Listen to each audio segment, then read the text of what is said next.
রাধে রাধে। আগের পার্টে তো আমি তোমাদের সাথে খাপটা কিভাবে বানালাম আন্ডারগ্রাউন্ড ফিনিশিং সহ সেটা দেখালাম।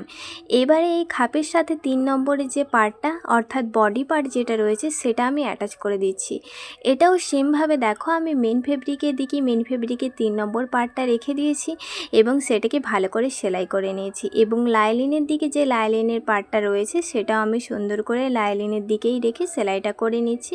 এগুলো কিন্তু ভেতর দিক থেকেই সেলাইটা করতে হবে। তো সুন্দর করে সেলাই করে নিলাম, ডবল সেলাই করে তারপর এই একদম মুড়ি বরাবর আর একটা চাপ সেলাই দিয়ে দিলাম। এবার এটা খুলে সুন্দরভাবে হাত দিয়ে আমি মসৃণ করে নেব।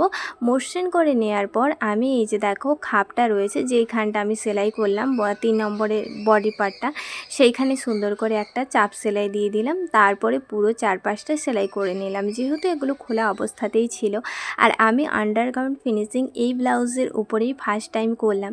তো তোমরা দেখে জানিও যে তোমাদের কেমন লাগলো। আর তোমরাও চাইলে কিন্তু এটা ট্রাই করতে পারো। এটা ট্রাই করার সুবিধা হচ্ছে গিয়ে মানে ভেতরের কাপড় বা কাপড়ের যে সুতোগুলো বেরিয়ে যায় সেগুলো আর বেরোবে না। তো ভিডিওটা কেমন লাগলো জানি। রাধে রাধে।